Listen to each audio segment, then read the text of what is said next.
Everyone, welcome to Sukku with Laddu channel. కార్తీక పురాణంలోని 5 అధ్యాయాలు అయితే గనక నేను ఆల్రెడీ అప్లోడ్ చేశాను. ఈ రోజు 6వ అధ్యాయం అయితే గనక చదువుతాను, వినండి. చదివినను వినను కార్తీక పురాణం మంచి శుభ ఫలితములు అయితే గనక కలుగుతాయి.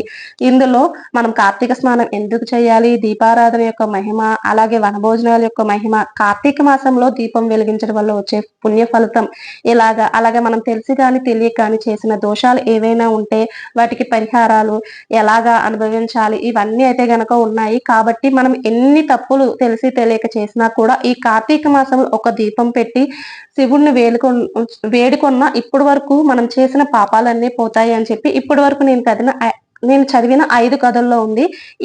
ఇవాళ మనం 6వ అధ్యాయం చదువుతాం. ఇది దీపదాన విధి మహత్యం అంటే నేను కూడా ఇప్పుడే చదవటం మనం అయితే గనక తెలుసుకుందాం. ఓం నమ శివాయ.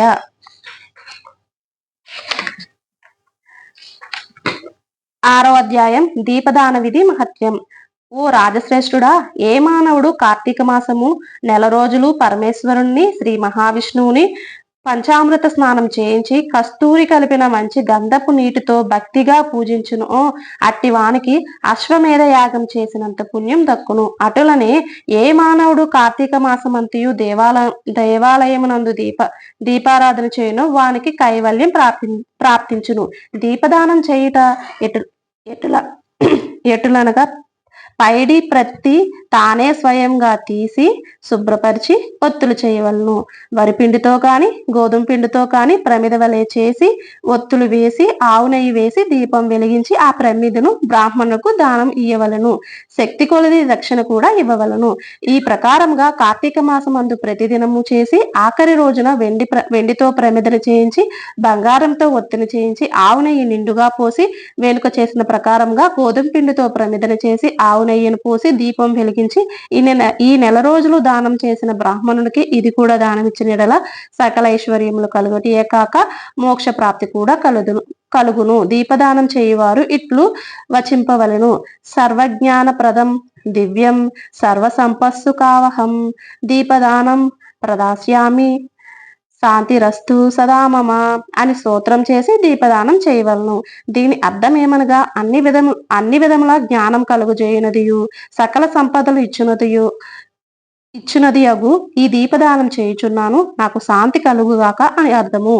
ఈ విధముగా దీపదానం చేసిన తరువాత బ్రాహ్మణ సమారాధన చేయవలను. శక్తి లేని ఎడల 10 మంది బ్రాహ్మణులకైనా భోజనమిడి దక్షిణ తాంబూలం ఇవ్వవలను. ఈ విధంగా పురుషులు గాని స్త్రీలు గాని ఏ ఒక్కరూ చేసినను సిరి సంపదలు, విద్యాభివృద్ధి, ఆయుర్వృద్ధి కలిగి సుఖింతురు. దీని గురించి ఒక ఇతిహాసం కలదు, దాన్ని వివరించేదను ఆలకింపమని వశిష్ఠుడు జనకునితో ఇట్లు చెప్పసాగాను. దీపదానం మనం చేస్తా ఉంటాం కదా, నాకు ఇప్పటి వరకు వరిపిండితోనే దీపం చేస్తారు, గోధుమ పిండితో చెయ్యరు అనుకున్నాను. అంటే గోధుమ పిండితో చేస్తున్నారు కానీ అది చెయ్యరు అనుకుని వరిపిండితోనే చేశాను. మనం వరిపిండితో గాని గోధుమ పిండితో గాని చెయ్యొచ్చు. బ్రాహ్మణులకు దీపదానం అయితే గనక ఇవ్వాలని చెప్తున్నారనమాట. లబ్ధ వితంతువు స్వర్గమును కేగుట. పూర్వకాలమున ద్రవిడ దేశం నందు ఒక గ్రామమున ఒక స్త్రీ కలదు. ఆమెకు పెండ్లైన కొద్ది కాలమునకే భర్త చనిపోయాను. సంతానము గాని ఆఖరికి బంధువులు గాని లేరు. అందుచే ఆమె ఇతరుల ఇండ్లలో దాసి పని చేయొచ్చు, అక్కడనే భుజించు. ఒకవేళ వారికి సంతోషం కొలది ఏమైనా వస్తువులు ఇచ్చిన ఆ వస్తువులను ఇతరులకు హెచ్చు ధరకు అమ్ముకొనుచు. ఆ విధంగా తన వద్ద పోగోయిన సొమ్మును వడ్డీలకి ఇచ్చి మరింత డబ్బును కూడబెట్టుకొనుచును. దొంగలు దొంగలించి తీసుకొచ్చిన వస్తువులను తక్కువ ధరకు ఇతరులకు ఎక్కువ ధరకు అమ్ముకొనుచుండెను. సొమ్ము కూడబెట్టుకొనుచుండెను. ఈ విధంగా కూడబెట్టిన ధనమును వడ్డీలకు ఇస్తూ శ్రీమంతుల ఇండ్లలో దాసి పనులు చేస్తూ తన మాటలతో వారిని మంచి చేసుకుని జీవించుండెను. ఎంత సంపాదించినేమి ఆమె ఒక్క దినము కూడా ఉపవాసం గాని దేవుణ్ణి మనసారా ధ్యానించట గాని చేసి ఎరుగదు. పైగా వ్రతము చేసే వారికి తీర్థయాత్రలు వెళ్లే వారిని చూసి అవహేళన చేసి ఏ ఒక్క భిక్షగానికి పిడికెడు బియ్యము పెట్టక తాను తినక ధనము కూడబెట్టుచున్నది. అటులా కొంతకాలం జరిగెను. ఒక రోజున ఒక బ్రాహ్మణుడు శ్రీరంగంలోని శ్రీ రంగనాయకులు సేవించుటకు బయలుదేరి మార్గ మధ్యమున ఈ స్త్రీ ఉన్న గ్రామానికి వచ్చి ఆ దినమున అక్కడ ఒక సత్రంలో మజిలీ చేసెను. అతడు ఆ గ్రామంలో మంచి చెడులో తెలుసుకుని ఆ పిసినారి స్త్రీ సంగతి కూడా తెలుసుకుని ఆమె కడకు వెళ్లి, అమ్మ, నా హితవచనములు ఆలకింపము, నీ కోపం వచ్చినా సరే నేను చెప్పుచున్న మాటలు ఆలకింపము. మన శరీరములు శాశ్వతములు కావు, నీటి బుడగల వంటివి. ఏ క్షణములో మృత్యువు మనల్ని తీసుకుని పోవునో ఎవ్వరూ చెప్పలేరు. పంచభూతములు సప్త ధాతువులతో నిర్మించబడిన ఈ శరీరంలో ప్రాణము జీవము పోగానే చర్మము మాంసము కుళ్ళి దుర్వాసన ఒకటి అసహ్యంగా తయారగును. అటువంటి ఈ శరీరాన్ని నీవు నిత్యమని భ్రమించుచున్నావు. అది అజ్ఞానంతో కూడిన దురాలోచన. తల్లి, నీవు బాగా ఆలోచించుకును. అగ్నిని చూచి మిడత దాన్ని తినేద్దామని భ్రమించి దగ్గరికి వెళ్లి భస్మమగుచున్నది.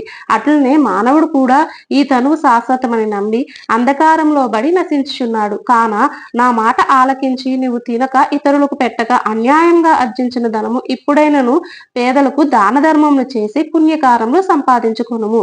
ప్రతిదినము శ్రీమన్నారాయణ స్మరించి వ్రతాధికములు చేసి మోక్షము పొందుము. నీ పాప పరిహారార్థముగా వచ్చే కార్తీక మాసంతయు ప్రాతకాలమున నదీ స్నానమాచరించి దాన ధర్మములు చేసి బ్రాహ్మణులకు భోజనం పెట్టినచో వచ్చే జన్మలో నీవు పుణ్యవతివై సకల సౌభాగ్యములు పొందగలవని ఉపదేశమిచ్చెను.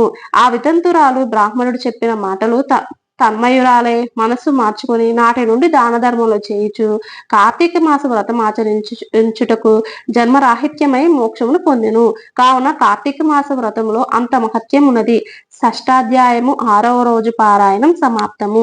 కాబట్టి మనకి ఈ దేహం ఎంతవరకు ఉండదో చెప్పలేం. కాబట్టి ఉన్నంత కాలం మంచిగా ఉండి మనకి ఉన్న దాంట్లో కొంచెం 10 రూపాయలు ఉంటే అందులో మీరు రూపాయి దానం చేయాలనుకుంటున్నారో, ₹1 దానం చేయాలనుకుంటున్నారో ఆ దానం చేయండి. ఆ దానం ఫలితం ఇటు 7 తరాలు అటు 7 తరాలు వస్తుంది. మనకి వెనకున్న 7 తరాలు తెలియవు. మన పేరెంట్స్ ఒక్కలే తెలుసు, కానీ తర్వాత ముందున్న 7 తరాలు మన పిల్లలు ఉంటారు, తర్వాత వాళ్ళ పిల్లలు ఉంటారు. ఇటైనా ఒక్క తరమే తెలుస్తుంది. కాబట్టి అంటే తర్వాత కాలం ఉన్నది అనుకోని బ్రతికుంటే తర్వాత తరం అయితే తెలుస్తుంది, కానీ 7 తరాల వరకు అయితే కనుక ఎవరు బతికుండరు. కాబట్టి మనం చేసే దాన ఫలితం అది పాపమైనా పుణ్యమైనా కూడా, పుణ్యమైనా ఇటు 7 తరాలు అటు 7 తరాలు వస్తుంది, పాపమైనా అంతే వస్తుంది. కాబట్టి మనకున్న దాంట్లో కొంచెం దానం చేసి అనవసరంగా లేనిపోని ఆర్భాటాలకు కానీ పాపాలకు కానీ పోకుండా ఉండాలి అన్నది ఈ కథలో నాకు అర్థమైన తాత్పర్యం అన్నమాట. మీరు కూడా ఈ కథను వినడానికైతే కనుక ఖచ్చితంగా ప్రయత్నించండి. 6వ రోజు పారాయణం సమాప్తము. ఓం నమ శివాయ.